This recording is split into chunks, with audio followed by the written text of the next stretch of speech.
abonné leen ci suñu chaîne YouTube ngir jot saa su ne ay xibaar yu wér te wóor aju ci réew mi ak ci bitim réew. bëggul Sénégal dugg ci guuta. mais jeexi jaax yëpp moo ko créé le 25 lañ waroon a dem élection. defe naa ne xanaa ministère de l'intérieur pare woon na lépp. muy bulletin muy urne muy centre de vote ak yu ni mel. voilà ba ñu génne liste bureau de vote yi ba joxe ko. kon pare woon nañ pour dem élection. moom moo xëy rek julli tisbaar ba noppi nañu élection du am. te booba minuit ci la élection bi waroon a démarrer mooy li ma wax lu musta am xëy na ay problème mu boppam la bëggoon a régler man ci suma gis-gis sama njàngat boo ma ko laajee xëy na candidat am la wóolootul woon bëgg koo changer voilà am candidat boo xam ne xëy na bëggoon na ko ci dugal du moo ko tudd ñu génne ko ci mais loolu conseil constitutionnel moo ko décidé ku mel ni man dama jàpp ne sama parrainage dañ ma ko foqati voilà sama mbokk ndar yëpp dañ leen a génne ci sama parrainage waaye loolu dellu na féete na ginnaaw du lu ñuy sax voilà expliqué waat damay nangu dogal parce que xam ne suma intérêt bopp intérêt Sénégal moo ko sut fuuf voilà li ñu war a def mooy dem élection am na ci ñeneen ñoo xam ne ñi vraiment injustice bi ñu leen teg aussi kenn mënu ko comprendre ku mel ni Ousmane Sonko yoon may ko ñaari yoon mu doon candidat ñu nanguluñu ko loolu it injustice bu grave la waaye loolu ba tey rek dañu ne nañ jiital Sénégal dem ci ay élection falaat beneen président bu ko defee ñu mën a am changement bi nga xam ne moom lañ bëgg donc président Macky Sall moom moo créé la crise institutionnelle bu bàyyi woon rek calendrier bi le 25 jël liste bi nga xam ne conseil constitutionnel moo ko tànn mais kon du am problème du am benn problème jamono ji ñuy wax kon ñu ngi wax waxu deuxième tour wala ñu ngi wax ñu ngi pare installer le prochain président du Sénégal loolu mooy li waroon a am donc jeexi jaaxa ji ngay wax yëpp moom moo ko sooke comme moo ko sooke mais vraiment na ci jéem a indi pexe mooy jàpp datu élection parce que gisuma lu ñu waroon a mën a tere dem élection ñun ñu ngi organiser élection depuis ñaata at voilà te man jàpp naa ne bien avant les indépendances loolu yàgg na même ci jamono tubaab yi dañ doon organiser élection muy jaar yoon voilà donc gisuma vraiment lu war a tax mu bañ a organiser élection li ma jàpp nag moom dafa bëggul def passation ak kii ñëw loolu laa jàpp mais loolu aussi vraiment du cëram. dinañ si ñëwaat léegi ñu des ci manifestation yi est-ce que manifestation woote rassemblement ci benn bërëb voilà dina tax ba président ngeen contraindre que mu changer li nga xamante ne mooy stratégie am ba wuyu leen ci li nga xamante ne mu ngeen ko da ngeen ko bëgg di ko sàkku est-ce que tey jii manifestation yooyu noonu dina am portée bi nga xamante ne moom ngeen bëgg. defe naa ne ay manifestation moo tax prolongé wul mandat ba décembre. maa ngi lay fàttali ne moom li mu jàppoon mooy mën a dem élection seulement en décembre donc dafa bëggoon a yokk ci mandat am 8 mois mais bu ñu toogoon rek ne yàcc moom lay def donc dañu mobiliser wu malheureusement am ñeenti xale yu Sénégal yu ci faatu loolu rek waroon naa tax vraiment président Macky Sall ne bëggatuma lu mel noonu di fi am jàpp bésu élection noonu la bindoo manifestation bon maa ngi gis ne fan yi mu ngi koy autorisé mais bu ñu ko autorisé woon dès le début amaan na kon kenn du ci faatu voilà bu ñu reporté wuloon élection yi sax déjà kon defe naa ne kenn du ci ñàkk sa bakkan maa ngi jaalit seen famille mu ñëw yokk nag ci ñi nga xam ne jotoon nañu vraiment ñàkk seen bakkan au mois de juin 2023 ba ci mars 2021 loolu di vraiment deret ju tuuru ju bare ci ay doomu Sénégal doon ay ndaw démocratie defe naa ne loolu la ñu bëgg a éviter mooy ñuy dem ci activités yoo xam ne yi deret da ciy tuuru parce que démocratie ay charte la boo ci tegoo rek du am problème waaye du doon sama opposant bi mën na maa gagné xaaral ma faagaagal ko tëj ko ci kaso bi ñu génn di manifester voilà tuyu bal nga tëdd yooyu yëpp daal li ñuy ñaan yàlla mooy voilà tubaab naan plus jamais ça bu mu fi mës a amati ci àddina ak régime bi waaj a ñëw loolooy suñu yaakaar en tout cas. yaa ngi koy wax léegi moom dafa war a jàpp datu élection le président de la République aussi jàpp ni ci logique boobu la nekk ba wootee dialogue mais est-ce que du manifestation yi ngeen di woote ak conférence de presse yi ngeen di woote cadre bi nga xamante ni moom moo gënoon adéquat nekkul woon fële ca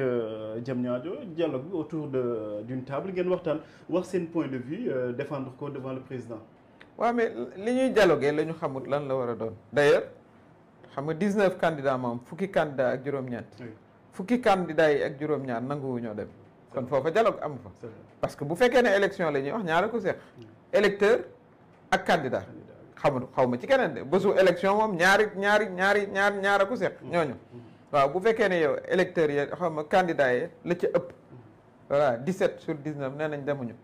parce que voilà gisuñu lu ñu war a waxtaane waxtaan nag moom war naa am après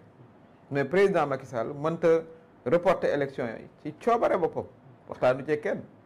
voilà def li ngay def ba noppi ne kaay leen ñu waxtaan ba noppi yow la nga def méngoowul ak yoon parce que conseil constitutionnel tegaat na ko ci yoon ba mu demee assemblée nationale am fa majorité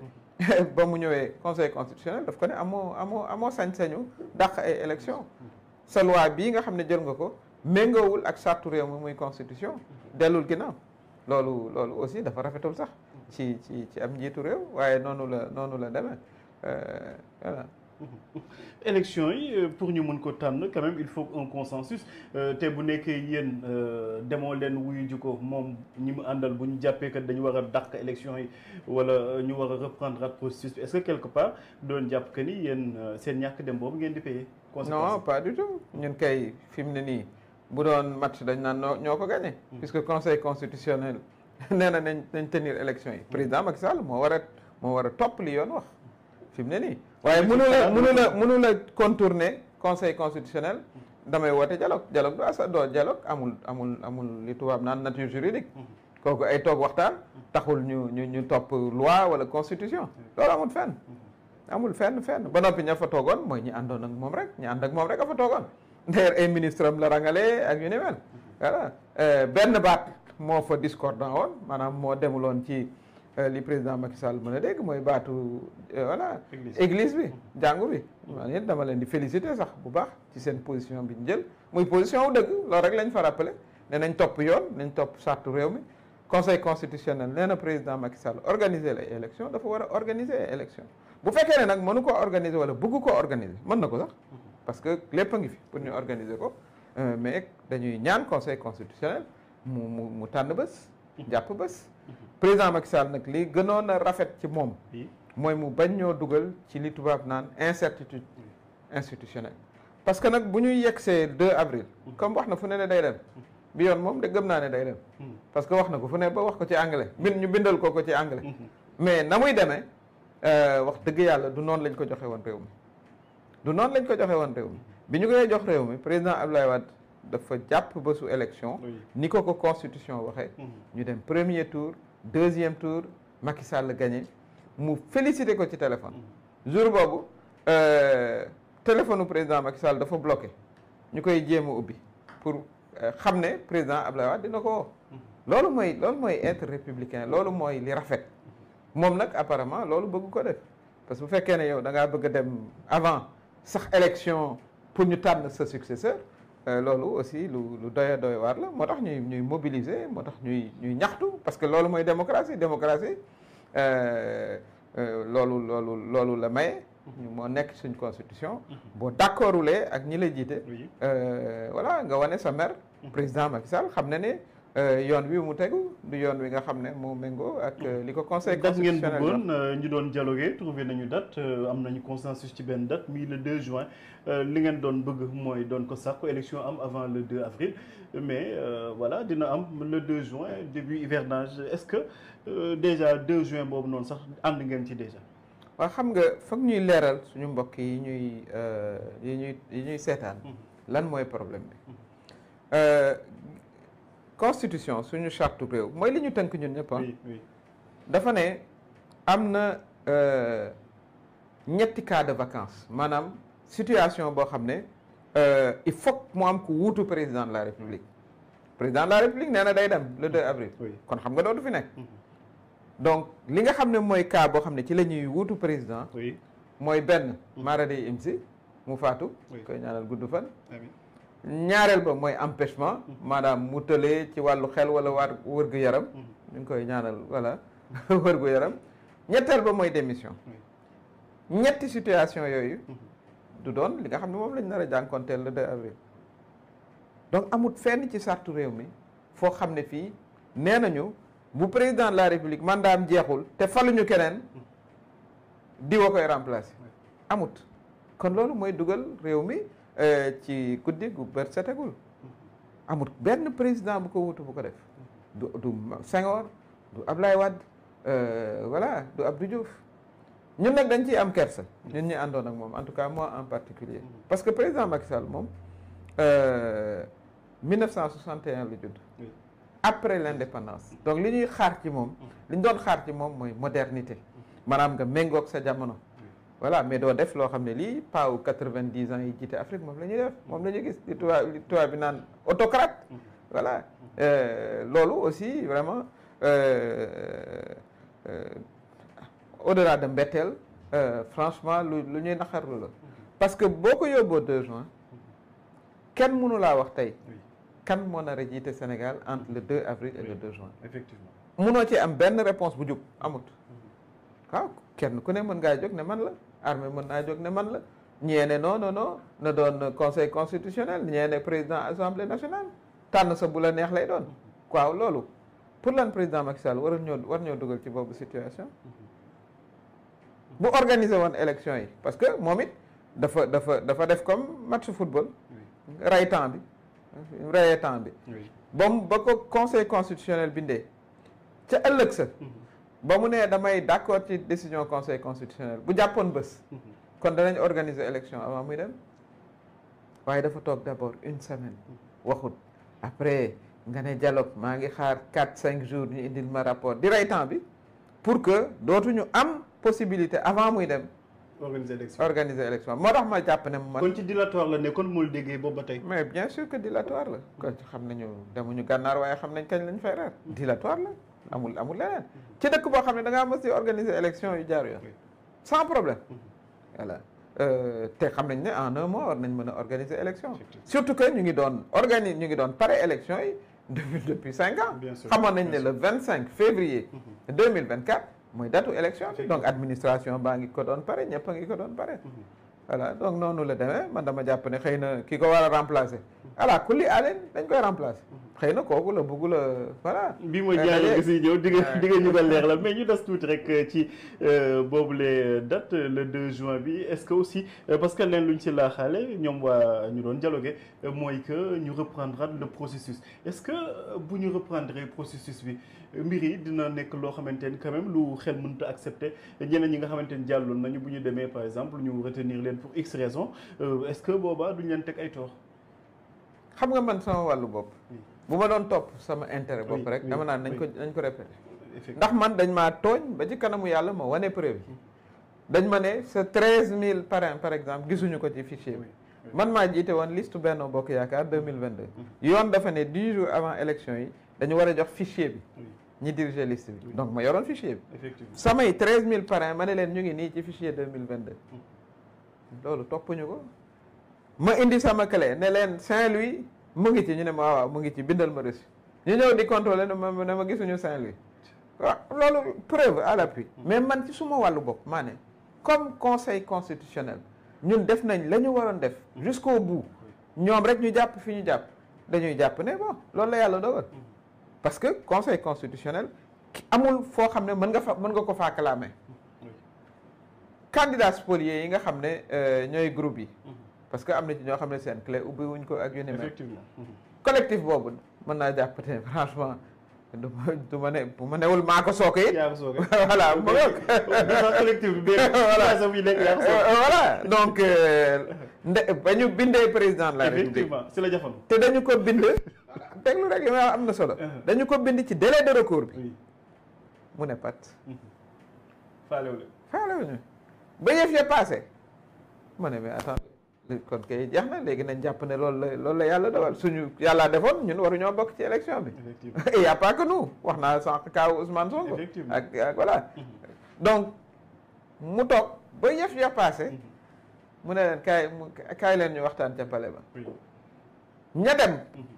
xam nga lu mu leen wax. mënuma ci décision conseil constitutionnel dara. bu ñu waxalee yàlla rek loolu la leen wax. effectivement wax na ko à la RTS ñëpp di ko seetaan. waaw léegi nag. léegi ñu ne dañ ñëwaat ci conseil donc lan mooy c'est-à-dire Sénégal dañ dem ba aussi il faut que parole lu président de la République di am valeur. moo ñu jiite moo ñu féete kaw. en tout cas ci wàllu voilà ni ñuy doxalee àddina moo ñu ci féete kaw. kàddoom dafay am solo. yow mënoo ne mënuma dara ci décision conseil constitutionnel dem leen toog jàpp leen yàlla ñëwaat ne non nañu xool nu ñuy indiwaatee nit ñi non. conseil constitutionnel joxe na liste définitive d'ailleurs bi soxna Rose Wardini ne bokkatuma dañ koo dindi effectivement publier waat ne lii mooy liste finale bi conseil constitutionnel nag mooy banqaas bi gën a féete kaw ci wàllu yoon voilà dañuy respecté donte décision ba ñuy jël da lay metti ci sa xol ndax da ngay xam ne injustice buñ la teg la waaye injustice commencé wul ci ak yow da nga koy nangu xam ne intérêt réew mi mooy li ëpp solo donc dañu war a dem élection ak liste bi nga xam ne mooy la liste finale noonu la war a demee président Macky Sall loolu la leen waxoon ne leen man décision conseil constitutionnel mënuma ci dara te bu boobaa moom sax day fekk mu dem donc bu ñu bëggee régler problème mu Sénégal fi ñu toll nii ñu am sañ-sañu ne président Macky Sall jëlal say responsabilités parce que man dama jàpp bu demee 2 avril te organisé wul élection wàcc na ay responsabilité loolu laa jàpp responsabilité mooy mu def li ko ñi ko jiitu woon def nañu ko joxe nguur gi vraiment mu joxe nguur gi noonu ci ki koy wut man noonu laa ci gis bu defee leneen vraiment tooñ na Sénégal tooñ na démocratie Sénégal te deful li nga xam ne moom la ñuy xaar ci niveau responsabilité man noonu laa ko jàppee semaine bii ñuy dugg xanaa dinañ am date boo xam ne bi ci la ñuy dem élection balaa président di Macky Sall di dem bu ñu ko amulee conseil constitutionnel ñoom dañuy wax ak ñoom directement publiquement bien sûr nee nañ c'est les 7 sages maanaam ñi nga xam ne vraiment ci ñoom la ñu am yaakaar bu lëndëm amee ci ni ñu gisee yoon droit mais ñoom ñu wax li yoon wax ndax jot nañoo wax président Macky Sall organiser l'élection yi avant ngay dem dañ ko wax nag ci njëkk ak teranga ndax noonu ngay wax ak président de la République ni ma ko waxee voilà nga doon ndaw wala mag góor wala jigéen président de la République moo ñu féete kaw ci wàllu àddina ni ñuy doxalee àddina maanaam gouvernance waaw ñoom it ñu jox ko cër boobu waaye wax nañ ko très clairement et très fermement ne mënoo bëtal élection yi organiser avant ngay dem waaw loolu bu fekkee ne yéen jox ngeen ko te waxul li mu war a def moom sax nee na dina saisir conseil constitutionnel pour ñu valider ab date jox nañ ko ab proposition mais pour demee conseil constitutionnel ni ma leen li ma jàpp ak li ma xam en tant que ancien ministre de la justice nag aussi mënuñoo jalgati li nga xam ne ñoom ñoo ko njëkk a wax boo indee 2 juin dinañ la ne non élection yi dañ ko war a organiser avant le 2 avril bu ko defee li may am yaakaar mooy ñu jàpp bés ñoom parce que président Macky Sall bëggul a jàpp bés metti nañu nag parce que ku mel ni man 2011 laa àndoon ak président Macky Sall 2012 ba mu falu ñu falaat ko donc yàlla vraiment defal na ko teraanga Sénégal aussi defal nañ ko teraanga ndax teraanga weesuwul yow sa réew ma nga juddoo voilà ñu jiital la pendant 12 ans amul teraanga bu ko war a weesu kon nim ñu war a delloo teraanga ji fi ñu toll nii duñu sax wax li nga xam ne moo fi xew ci diggante bi ndax li fi xew metti na ay nit ñu faatu nit ñu tëj ñu foqati seen i droit man mii ñu foqati sama poste assemblée nationale Ousmane Sonko ca kaso ba depuis ay weer voilà et cetera ay xale yoo xam ne tëj nañ leen 6 mois 7 mois soxna suñuy wax Amidia voilà ma nga ca kaso ba tey ay weer moo ca gën a yàgg te du xale voilà loolu yëpp sax buñ ko tegee ne waaye nim ñu bëggee bu fekkee ne buy génn voilà la des ci li ñu mën a rafetal ndax ñaaw na ba pare bu ñu waxantee dëgg rek waaye la des ci li mën a rafetale mooy mu jàppal ñu bés conseil constitutionnel bu fekkee ne président Macky Sall jàppul bés nañu wax telle date avant le 2 avril mooy datu élection yi administration dal di ci tënku dégg naa président nag assemblée muy tëkku conseil constitutionnel mooy ba muy wax bu ma neex ku mu neex ak ku mu naqari bon yooyu yëpp sax wax yooyu yëpp jaru ko ci franchement voilà mooy kilifa réew mi kilifa nag yooyu yenn yi mais justement waxam jooju noonu est-ce que duñ ko amal beneen lecture mooy que ni conseil constitutionnel lu mu mënti dogal aussi man maa yor décret maa mun a convoquer le corps électoral wala le collège électoral te amaana date bu ma neex laa koy jël est-ce que am nga njortu bu rafet que ni président Macky Sall dem te du bind li nga xamante ni mooy décret bi convoquer le corps électoral. waaw xam nga ci démocratie buy dox mosoo dégg président de la république ak conseil constitutionnel ñuy xëccoo ba muy nuru teesante sax teesante lay mujj nuru boo xoolee kàddu yi ci démocratie buy dox président de la république nekkul en dessus des lois tiimul yoon de dafa war a doxal yoon voilà décret ak loi da nga koy teg ci yoon boo ko tegul ci yoon li xew bi mu ca la mujj mooy am conseil constitutionnel ne la loi bi nga watelu assemblée nationale am nga sa majorité waaye dëppoowul ak constitution dellu décret bi noonu mënoo jël décret rek di ci def loo xam ne lii méngoowul ak yoon donc président de la république dama jàpp ne kàddu googu sax wax dëgg yàlla amu ci woon yoon moom conseil constitutionnel bu jàppee ne tel bés la na bind décret convoquer le corps électoral voilà loolay cëram parce que man li ma njortu mooy bëggut a jàpp bés bëggu la organiser élection parce que nee na day dem le 2 avril coûte que coûte parce que bu jàppee bés loolu aussi nit ñi war nañoo xam lu tax bëggul jàpp bés et pourquoi wax ñu ko bu xasee ba jàpp bés ba élection bi tàmbale constitution daf ko ne da ngay toog xaar ba ñu fal sa ki lay wuutu nga jox ko ngay mais pourquoi président bëgg dem alors que mën na toog ku doon wut lu mu tudd mandat bu ñu prorogé 8 mois mën nga toog 2 semaines wala 3 semaines de plus mais man dama jàpp la mu bëggoon ci 8 mois yi amu ko la mu bëggoon ci 8 mois yi xam nañu ko mooy changer liste bi changer candidat man loolu laa jàpp ci 8 mois yi bu ci toogoon Amadou Ba bu ñu reprendre processus bi njortoo waa APR wala waa Benno ni ñoom aussi comme dañu changer processus bi dañuy changer candidat loolu seen affaire la kooku man wax dëgg yàlla du ma ci dugg ñoom seen nañ seet nañu man am naa candidat maa ngi ci coalition Diomaye président ñoom nañ def li ñu bëgg a def li dal seen xel fi mu ne nii li ñuy waxtaane mooy yoon wàllu yoon président de la république bu fekkee ne organiser na jàpp nañ bés avant muy dem yoon dafa ne foog mu toog ba def passation de service ak ki nga xam ne ki ñuy fal man nag dama jàpp loolu la président bëggul parce que njortu naa ne voilà Bassirou Diomaye Faye mooy gagné. lan lay bañ si def passation de service ak Bassirou Diomaye Faye waaw kooku moom lañ ko war a laaj parce que nag fu ne jaar naa fa ak Pastef moom fu ne jaar na fa ak ñoom voilà mais loolu la yàlla dogal day xam ne loolu la yàlla dogal voilà nga ñëw toog mu lay xool nga koy xool nga jox ko say conseil d'ancien président voilà ñaanal ko léegi caabi jàngoog voilà nga am sax fierté ne beneen génération moo la remplacé voilà parce que magee na ko presque 20 ans waaye mais noonu la demee Ablaye Wade ñaata at la magee Macky Sall presque 30 ans te jaar nañ fu ne voilà convoqué nañ ko fi benn tàkkusaan commissariat donc man li ma gis daal mooy na dépassé ay émotion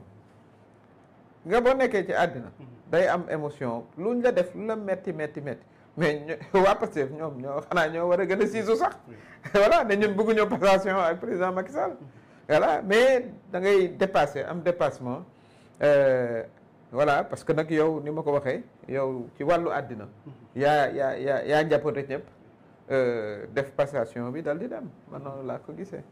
njortoo mu def leen beneen coup ba dem ba ci veille bi démissionné indi Mame Diop bu président assemblée nationale moom aussi mu wax fi toog 6 mois yoo xamante ni mooy xool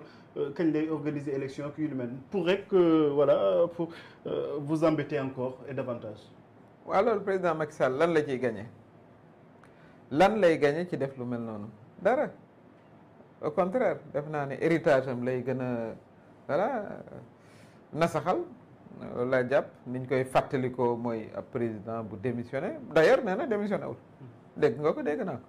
ko loolu yàgg nay wax di jigéen ah waay bari na kay ok bari na ok bari na mais en tout cas moo ko wax te damay jàpp ba léegi dañu koy jox cëru président de la république et ba tey kàddu yi président de la république quand même